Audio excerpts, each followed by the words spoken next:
1 week away from Election Day. Wow. I know. And tonight, new polling suggests this thing could be getting tighter all the way to Election Day.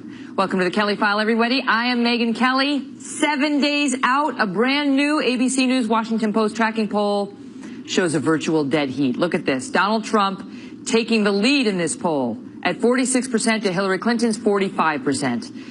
Just over a week ago, she had a 12-point lead in this tracking poll. 2016, everybody. 2016. I know, it's like this, right? It's like, wait, what? It comes just days after the dramatic news that the Clinton email investigators are back to work on the case. And in the days that followed, it would appear that is, contrary to many headlines you may have seen yesterday elsewhere, that is having an impact on this race. Take a look. According to the poll, support for both candidates had been climbing in recent weeks. That is until this weekend. While Trump backers stayed steady, Team Clinton suffered a drop of 8 points when it comes to voter enthusiasm. In moments, we'll take a deep dive into all the latest numbers with Larry Sabato and Karl Rove. But we begin tonight with our chief political correspondent, Carl Cameron, reporting night from Eau Claire, Wisconsin, where Donald Trump just held a rally. Carl? Hi, I'm Megyn, and I warned you 10 days ago that the polls always tighten in the final days and that this one was going to go right down to the wire, and it certainly looks that way. Trump today put a perfect illustration of what's become his 1-2 punch on the closing argument. He began today in Pennsylvania, Valley Forge, as a matter of fact, and there he gave a speech about his plans to repeal and replace Obamacare. Not once did he mention the FBI emails. He was trying once again to give voters cause to vote for him. Then he came here to Wisconsin, and at this speech, he unleashed on Clinton and the emails. He went through his contract for the American voter, itemizing the various things he's going to do. But the Trump campaign is preparing to unload on Podesta tomorrow, and he gave a little taste tonight. Watch. John Podesta has been caught saying, we have to dump all of those emails. Can you believe this? That's WikiLeaks. And he also said, to me this made a big statement, John Podesta, I tell you what, if he worked for me, I would fire him so fast. He is such a nasty guy. I would fire him like The Apprentice. John, you're fired.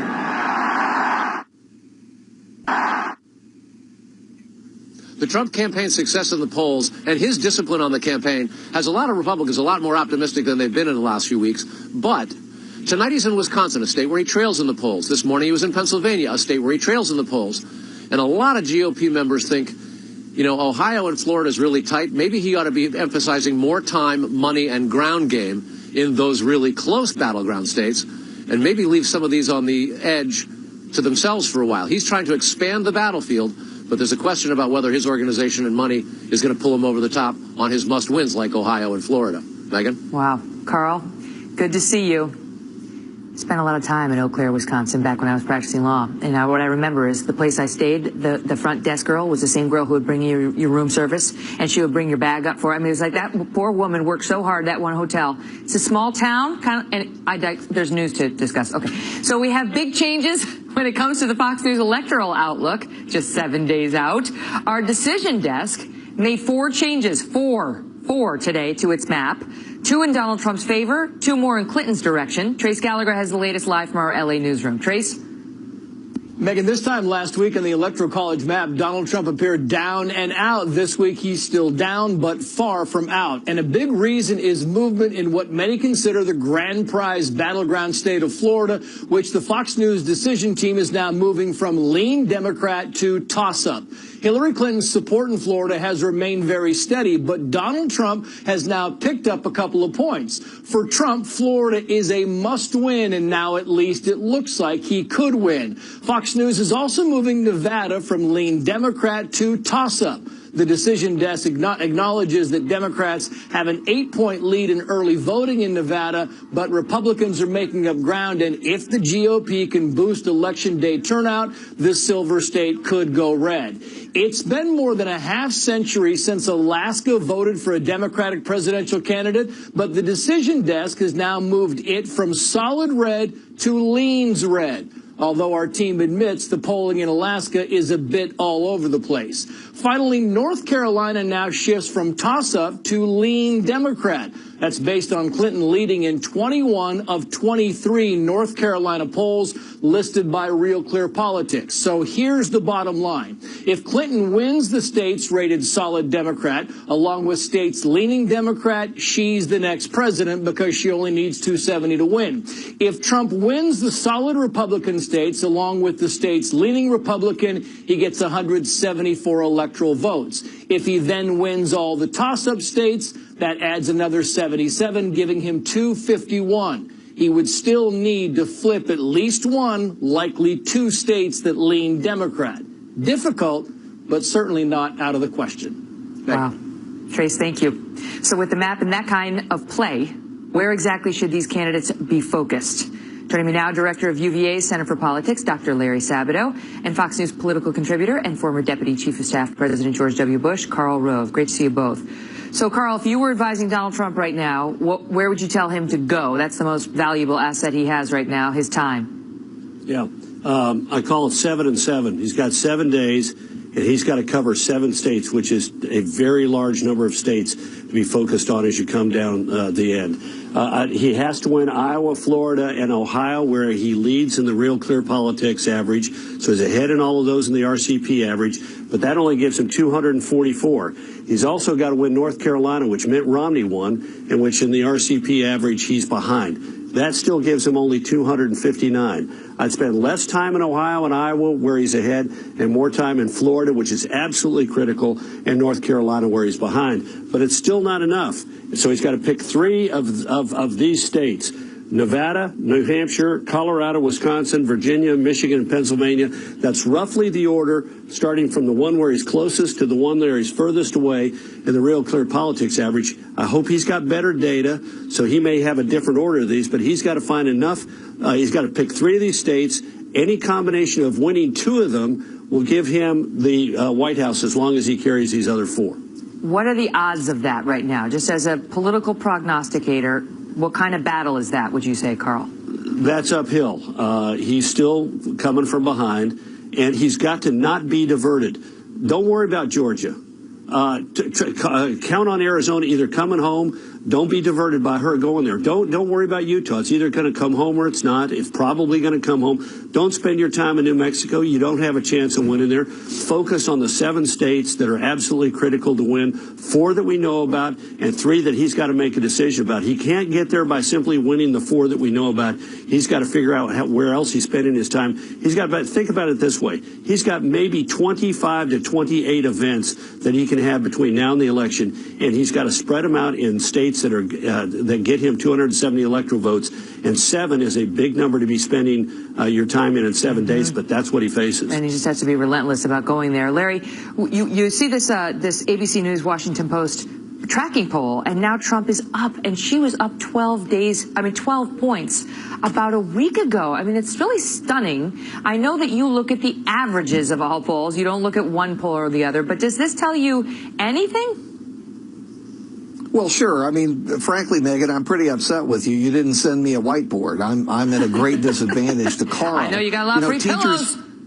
I know I got some free pillows, but teachers always have to buy their own supplies, and it really cheeses me. But anyway, as far thank you. As far as the Washington Post ABC poll, I'd be interested to hear what Karl thinks. But any poll that shifts, I believe it's a total of 15 points or somewhere 13 points in a week and a half.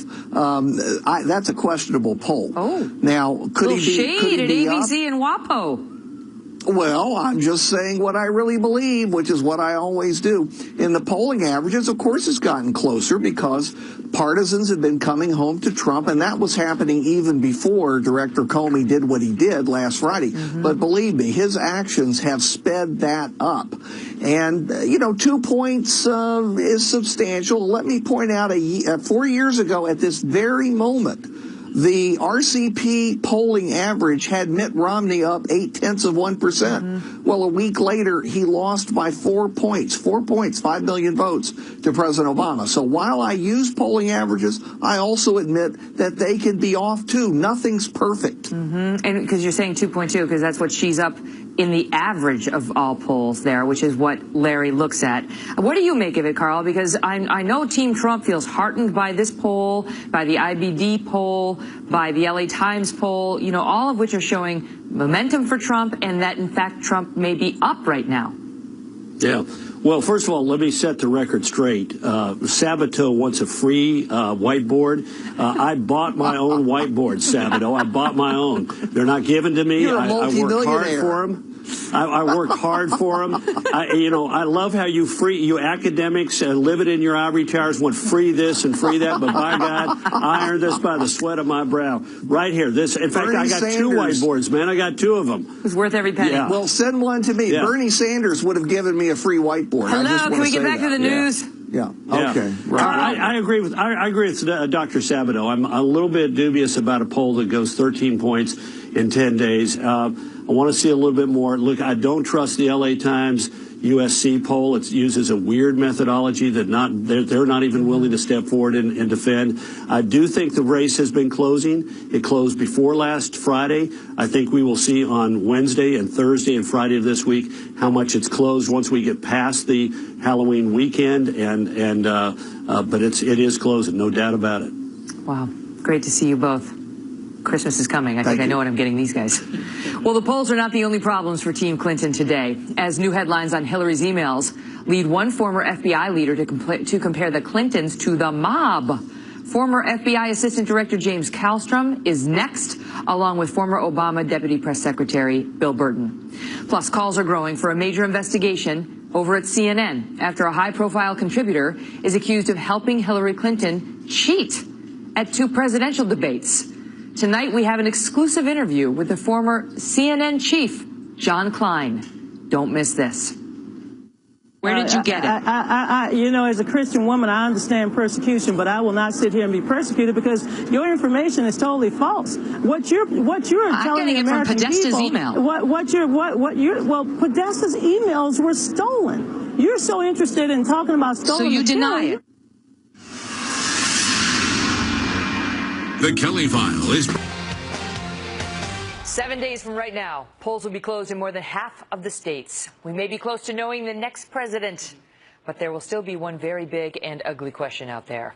Fox News digital politics editor Chris Stirewalt raised it in his column today when he wrote that, quote, "The odds the next president will serve a full term are probably not as good as you would like." With Hillary Clinton facing multiple investigations and Donald Trump facing a big civil trial and maybe more, things could quickly get dicey for our new president-elect. Joining us on that, former FBI Assistant Director in Charge, James Kallstrom, along with former President Obama Deputy Press Secretary Bill Burton. But first, Trace Gallagher has more on the issues here. Trace? Megan, if Hillary wins the White House, Republicans are already promising to launch investigations. Utah GOP Congressman Jason Chaffetz, who chairs the House Oversight Committee, calls it a target-rich environment. Or as Fox News political analyst Chris Stirewalt says, quote, "The options available to Republicans in Congress for the next potential Clinton impeachment are a veritable salad bar of fixins." And I'll tell you what, Wisconsin Republican Senator Ron Johnson thinks the email scandal will continue to haunt Hillary. Listen. You know, you cannot conceal, you can't destroy them. And by the way, that statute is penalized by fines, imprisonment, and disqualification from holding any office of the United States. And House Speaker Paul Ryan believes there's a mandate to keep investigating Clinton, considering that only about 1/3 of voters say she's honest and trustworthy. If Donald Trump becomes president, there stand to be many trips between the White House and the courthouse. Mr. Trump is still defending himself against charges that his Trump University was nothing more than a real estate course intended to bilk students out of money. Trump has also threatened to file lawsuits against the women who have accused him of sexual assault. And VP nominee Tim Kaine says Trump's campaign comments are also in the mix. Watch. When Donald Trump went on the air publicly and said to the Russians, hey, go ahead and hack away, and if you find something that helps me out, let me have it, we impeached the president for that, what he has encouraged Russia to do. So far, only President Nixon has left office early. Andrew Johnson and Bill Clinton were both impeached by the House, but acquitted in the Senate. Megan. Trace, thanks. Well, our next guest not only says folks at the FBI are upset with the way this Clinton investigation was handled, he's comparing the Clinton clan to organized crime. James Kallstrom is a former assistant director in charge of the FBI. Jim, good to see you. Hi, how are you? So you say, that actually this blows Watergate away in your view, what the Clintons have done, what Hillary has done. Why? I mean, get specific on that. Well, the pay for play. I mean, the foundation that gives less than 6% of the money to charity, according to reports that I've read. The way they treated the Haitians, I think, is a classic example, where they collected all this money and very little of it went to Haiti. Mm-hmm. And this goes on and on. I mean, it's just and look at WikiLeaks. I mean, look at the emails themselves and the complicity of staff, and it just goes on and on. Mm-hmm. I mean, and the lying is just. You have not given Director Comey a pass on this show, no. And certainly not in July when he decided not to indict her because he thought he had the goods. But what do you make of what he did this time? Did he do the right thing? Yeah, I've been pretty tough on Jim because I think the investigation was not a real investigation. There was no grand jury, no subpoenas, no search warrants. And that's not an FBI criminal investigation. That's not the way they're conducted. Why? Why would he do that? I just think he could, for whatever reason, he didn't stand up to the politics of this thing for some reason. I can't get in his head. Okay. I thought he was a great guy. I think he's done the right thing now. I think he had no choice. He's between the rock and a hard place. I mean, for the New York office and other offices to be, giving him this information about what's on Anthony Weiner's computer, it's got to be something very substantial. It's a code red moment. Yeah, it's a code red moment. I mean, they only had the metadata initially. They have authority to look at certain things about Weiner, and his activities. Yeah, and they see the metadata there, and they see the metadata, and they see all this metadata, and they probably look at a few of these things just to get an idea of actually what's there. Does it involve Weiner? And they see some smoking guns or some big explosions. So they bring it up. I mean, they bring it up actually to the second in command is what we're told. And then some time passes and suddenly Comey's like, wait, what? And he comes out. Now, do you believe, because, some people say the FBI has gotten a black eye. They got a black eye in July when Comey didn't indict, but then came out and said she was a liar, basically. Yeah. And then this time around, the roles are reversed. Yeah, but let me be clear about one thing. The FBI getting a black eye is not the agents. It's not the guys that work there and the girls that work there and the ladies that work there. It's the people that run the organization for whatever reason did what they did. But I think now he had no choice. I mean, if he's getting this major information, what is he going to do? Talk about it after it leaks out? Talk about it, who knows? Who knows what that even is? Yeah, the men and having him involved, they're working hard, and their morale is low because they're getting dumped on and they can't defend themselves. Exactly. I want to ask you this: you're a Trump supporter. You admit he's made a lot of mistakes. You are past those mistakes. Yeah. You're still voting for Donald Trump. Explain why. Yeah, Megyn, I'm not a politician. I've never come out for any politician. I have actually a very low regard for most of them. But I consider myself a patriot. I mean. Maybe that's a bad word in today's age, which is a shame, quite frankly. But I think he would do a better job at keeping the United States what the United States is supposed to be. Getting our culture back. Our culture has been demeaned tremendously. Look at our education system. I mean, just look at everything about the country. We're in huge debt. We're not doing things right. We're not dealing with the world right. We're not dealing with our military, our police officers. We're treating them like crap. I mean, we're just not doing the right things, and I think he'll do a much better job than Hillary. She's got too much baggage. The Democrats are to blame here because they put someone up to run for president that has a long trail of lying. I mean, she went to the Andrews Air Force Base when the bodies came back from Benghazi, one of which was a son of a dear friend of mine, and told those families, look, we're going to arrest the guy that made the videotape. He's the person responsible for the death of your sons in those coffins right there. Yeah, we've had family members testify to that. She denies it, but family members, I mean, one dad has contemporaneous notes, in his record book. No, that's what she did. I mean, how can we elect someone that would do that thing? Great to see you, Jim. Okay. As always.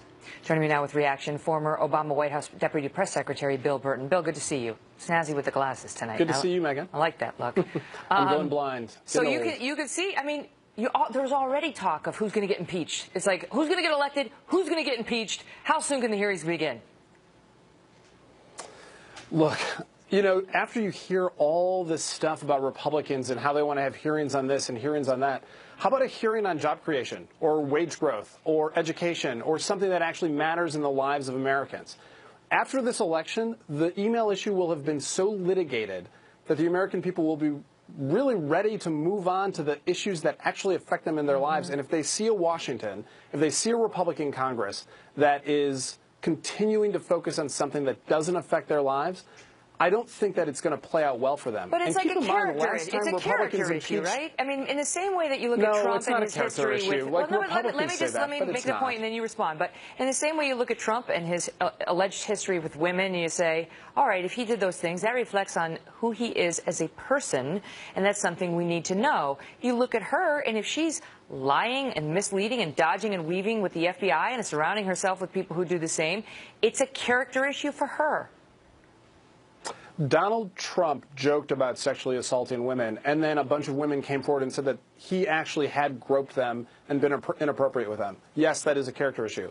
Hillary Clinton has said that it was a mistake for her to do exactly what Condoleezza Rice, exactly what Colin Powell had done, exactly what the Bush administration had done by having their emails hosted on a private server. Why didn't Huma, if you well know, if the FBI were investigating Barack Obama when you were working for him, before he was president, when he was running, and they said, we need all your documents, anything he's forwarded you, anything that relates to this private server he's keeping in his Chicago home, this is in fantasy world, you would have gone, you would have checked your home computer, you would have forked it over, Bill. Why didn't she? You understand what people say, I don't understand or trust these people or these decisions. Right. Look, it's hard to comment on the warring factions inside the FBI who are leaking and counter-leaking and saying all sorts of things about who forked over what. We have a small piece of information from Director Comey that he stumbled into the presidential election to release at best. And so I don't know what Huma gave up or what she didn't give up, but that's not the point. The point is that this email situation is the exact same thing that Republicans had been doing for years before, and the American people are done with it. Like, yes, Trump supporters are not. What Hillary did is not the same. Yes, there are folks who don't like Hillary Clinton, do not. Okay. It is exactly the same.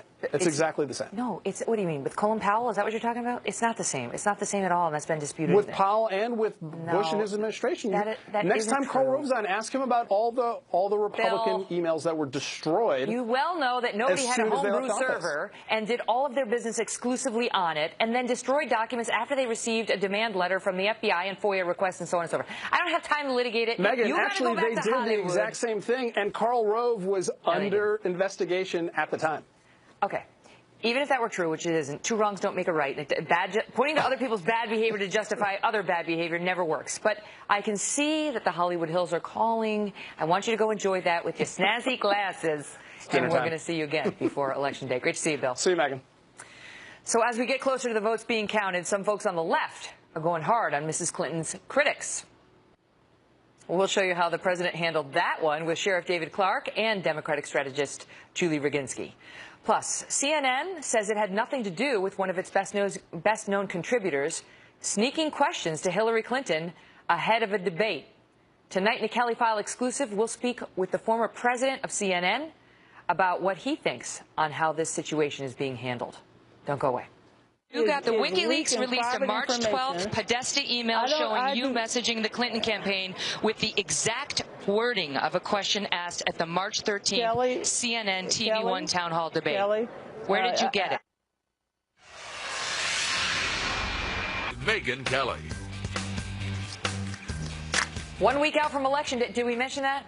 And President Obama is making his final push for Hillary Clinton, recently sitting down for an interview with comedian Samantha Bee and suggesting that Mrs. Clinton's critics are driven by sexism.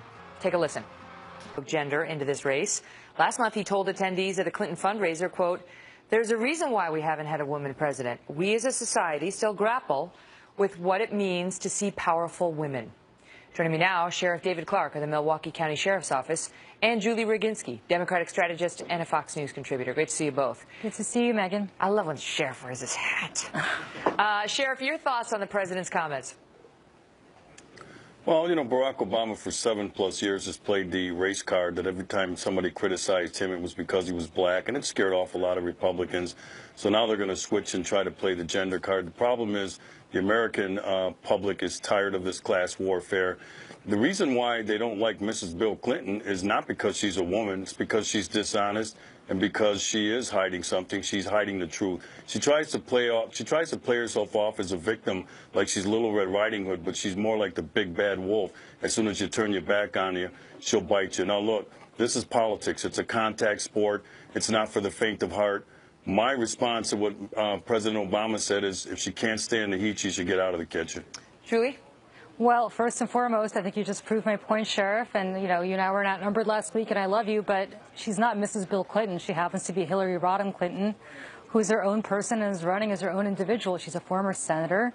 She's a Secretary of State. She's not Mrs. Bill Clinton, and I think you just encapsulated exactly why a lot of women think that it's not my job to give you her bio. It's not her bio, but it's also not your job to assume that she's just a little woman who's married to She Mr. has run with that name for a long time. Well, she's run for that name because she happens to be married to the former president, but she's certainly not Mrs. Bill Clinton. She should embrace it. Well, no, she actually shouldn't embrace it. She should embrace the fact that she's a very accomplished lawyer in her own right, a very accomplished woman in her own right. Let me ask you this, Julie. Let me ask you this. Do you think there's something to the notion that many Americans find the idea of a female president somehow threatening? Do you think there's anything to that? Unfortunately, I do, and it's a shame because I think, but you have polling showing, poll after poll showing, you have Anna Greenberg, who's a very prominent pollster, saying that her numbers went up when she focused specifically on women's issues, whether it's standing by her man when she was First Lady after the Monica Lewinsky scandal, or working on traditional women's issues, or even working as Secretary of State for Barack Obama, who's a man, but her numbers are not so great when she's running for something, when she's working in health care reform, when she's become a principal and taken on roles that are traditionally men's roles. And I think, unfortunately, I hate to say this because as a woman who is living in the 21st century, I would hope this is not the case, but empirical data shows, unfortunately, that it is the case. Mm-hmm. Sheriff, I remember 8 years ago, when Sarah Palin was on the Republican ticket, they were doing full articles about how she was going to balance her situation of having, I think, 5 kids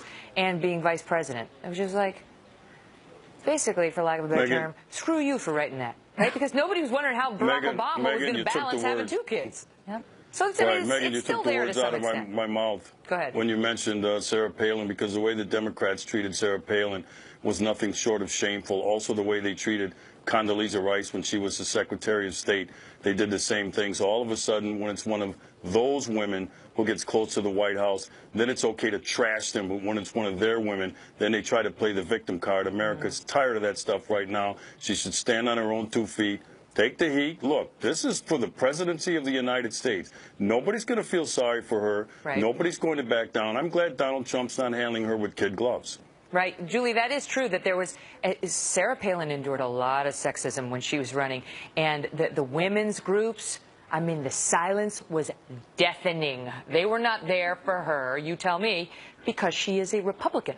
No question, and I agree with you 100%. Sarah Palin got the short shrift in many ways. So you understand why Republicans are like, boo-hoo, we're not listening to your complaints now. Where were you when one of ours was being attacked? First and foremost, some of us were there for Sarah Palin, not specifically on her policies towards women or things that we help women. But some of us did feel that Sarah Palin got incredibly short shrift, especially when you said what people were saying, how is she going to balance having children and she had a newborn. And put her on the cover, I think it was of Newsweek, in a photo shoot she did for a biking magazine. Yep. But listen, I'm not sure she should have posed for that necessarily for that picture. But, come on. But having said that, look, I mean, there's no question that if you went to the Republican convention, as all of us did, and you saw some of the buttons being handed out, and you saw some of the things that were said about her, she was called the B word, she was called the C word, she was called all sorts of names that I've never heard a man being called, and you can't say that's anything other than sexism, unfortunately. All right, I got to leave it at that. Give you the last word. Great to see you both. Good to see you. Still ahead, Senator Harry Reid has taken heat in the past for some wild claims about Republican candidates, and critics say he's at it again. Mark Thiessen has an update on that. Plus, new questions tonight about CNN's debate questions and exactly who leaked them to Mrs. Clinton ahead of some of the presidential debates. Former CNN chief John Klein is here in a Kelly File exclusive right after this break.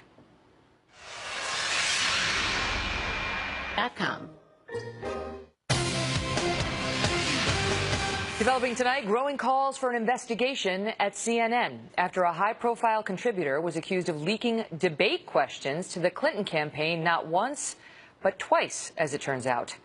The accusations are aimed at Donna Brazile. She's the current acting DNC chair and a former CNN contributor, former as of about a couple days ago. CNN argues the fault is Brazile's and Brazile's alone, but that's not good enough for some critics who are arguing that the network's very integrity is on the line. Watch. So CNN, and I called for this a couple of weeks ago, I'm going to do it again, needs to absolutely conduct an internal investigation by an outside firm to see where this cancer exists. And it wouldn't be hard to do. CNN's a proud organization. It's been around for 36 years. There's a lot of good journalists there. They don't deserve to be painted with this broad brush. But unless they do an internal investigation, integrity is going to be a big problem for that network unless they show they're taking this seriously. That's Joe Concha of The Hill. Joining us now in a Kelly File exclusive, John Klein, the former president of CNN U.S. and current CEO of TAP Media. John, great to see you. Nice to be here. Thanks for being here. So what about that? Because CNN has not said in any way that it's conducting an investigation. In fact, what they seem to be intimating is we don't need to. We think we know what happened and we're okay with our people's behavior. But the American people may not be okay with the behavior. Well, I think CNN has come to the conclusions they have because they've done an investigation. And they may not want to talk about all of the internal workings, but I can tell you that nothing is taken more seriously within the walls of CNN, both when I was there, which is 6 years ago, and today, than issues around the integrity of the place. And they sweat a comma in a report. I mean, they have an in-house unit headed by an executive vice president, which does nothing but try to anticipate problems or investigate problems. You get a report like this. When we saw the first WikiLeaks disclosure that she said, sometimes I get the questions in advance, and she forwards the exact, I mean, it's verbatim, the exact question that Roland Martin first proposed asking. He shortened it in the actual debate, but what we have on paper is him sending it to CNN saying, here's what I want to ask, and it was exactly the same. That's got to be DEFCON 5 at CNN. Oh, my God. Yeah. I mean, you wouldn't rest until you got to the bottom of that. So they clearly think that Roland Martin did that one. Yes, they do. They've made that pretty clear. Oh, yes. Including journalists like Jake Tapper and others who were involved. Yep. And the journalists, as is their right and what they should do, is protect their own integrity and defend it. So then another debate comes out with Anderson Cooper and Don Lemon, and it happens again. They seem satisfied that nobody at CNN leaked that one to Donna, that maybe one of the questioners at the town hall leaked it. I haven't seen any proof of that. They think that Donna ran into one of these questioners because she had spent the day handing out water in Flint and may have run into somebody. Well, that's a possibility, but how are we supposed to accept that as fact? Well, they are more worked up about the issue than Joe Concha is. I mean, they have much more at stake than anybody in making sure that their reputation is pristine. Right. So I can only presume that they have run this down to the ends of the earth as far as they're concerned and to their satisfaction. And I believe Jeff Zucker when he says that he finds it disgusting. Yep. I don't think it's surprising when you've got a partisan surrogate in your midst as a paid contributor. Yeah, but you're assuming she's an ethical person. You are. That's cheating but what she at did. the end of the day, I hope this can be the death knell for these surrogates that all the news networks employ because it's predictable. As a viewer now, I've just been a viewer for 6 years. It's boring. We know what the Punch and Judy puppets are going to say every time. Yes, but maybe you there can be a also fresh know, start. And I know this is the case at CNN too, because I'm friends with a lot of those guys. That debate room is inviolate. Nobody can get in there. Leaks would be unthinkable, right? Yeah. And so the problem is something did happen in this circumstance, and you're not anticipating that Donna Brazile is somehow going to get her hands on your question and leak it. So I don't. You tell me why CNN should have anticipated that. Oh, I think that... Why do we just have to fire the partisans as a result? I think at the end of the day, you know where people's loyalties ultimately lie. And they don't lie ultimately... Yeah, but just because they're loyal to, in this case, the Democrats doesn't make you a cheater. She cheated. I'm sure that under pressure, she felt that she had something that could be helpful to the person or the cause that she is most loyal to. Sure she did. By the way, she leaked this to the Hillary camp during the primaries. We don't know that she did not leak things to Sanders. WikiLeaks I think we can intimate. Only because WikiLeaks has spoon-fed us the Hillary stuff. Is there Sanders stuff? We don't know. I haven't heard from the Sanders people on this, so perhaps they've got some enormous secret that they're keeping. But the other question is, how many other questions were leaked? We only have a little snippet. And so what if Joe Concha's suggestion and that of others that they need an outside investigator to come in and CNN so we can trust CNN, so we don't have to worry, so the journalists can say, look, outside investigator said it wasn't us. I think if you're CNN, you're saying we've got great internal mechanisms. If this story dies down, we don't need to have a long, drawn-out internal investigation that's just going to create more headlines and more doubt. We're satisfied. The proof will be, are there no more leaks? John Klein, great to see you. You too. Still ahead, Harry Reid, foot in the mouth. Again, don't go away. The word's out that he hasn't paid any taxes for 10 years. Let him prove that he has paid taxes, because he hasn't.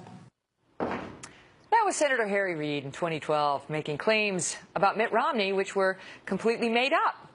In fact, here's how Senator Reid responded when he finally got called out on his dishonesty almost 3 years later. So no regrets about Mitt Romney, about the Koch brothers, because some people have even called it McCarthyite. Well, they call it whatever they want.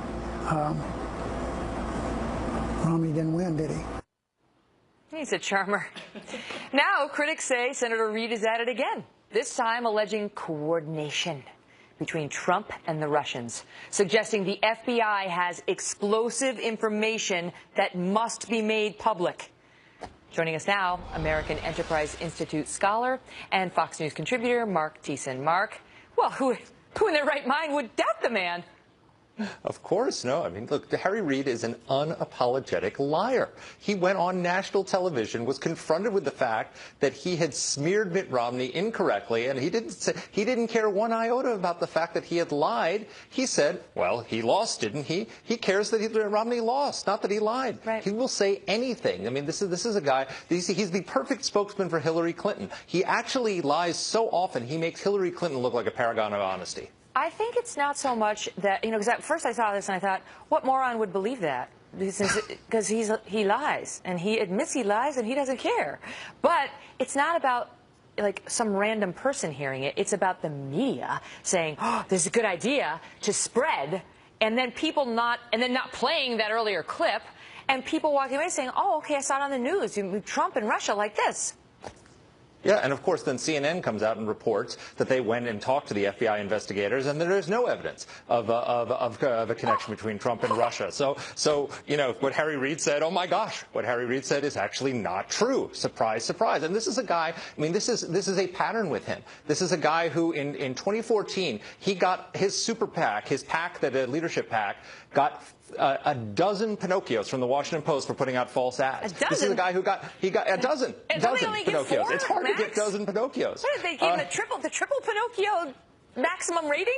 For repeated campaign ads that got 4 Pinocchios. He said the Koch brothers were largely responsible for global warming, more Pinocchios. He said that when we were on the air, when the Obamacare rollout came out, talking about the stories of people who were losing their health insurance, he went on the Senate floor, all lies. I mean, he is a serial liar. And so, this guy's going to go back to the Senate. And look, he says things like, well, the word is out. What does the word is out mean? I mean, we talked about this when he said that about Mitt Romney. I could say anything. I could say Harry Reid beats his wife. The word is out. I have no proof, but hey, let him prove that I'm wrong. Harry Reid is taking money from the mob. Word is out. I have no proof, but go ahead. Prove me wrong, Harry Reid. You can say anything about politics when you do that. Harry Reid is the illegitimate son of Geppetto. The word is out. That is true. Mark, good to see you. Thanks, Megan. We'll be right back. Weeks from today, my new book, Settle for More, hits bookstores across the U.S. Yes, this is the first I've held it. The thing has been secret for months and months and months. This is the only copy, Sean. This is it. He wants to know what's in it. Woo!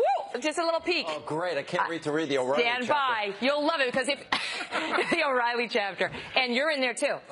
If you are sick of the cupcake nation we live in, if you're sick of the helicopter parents, the safe spaces, and the stifling of free speech we're seeing in America, you'll love it.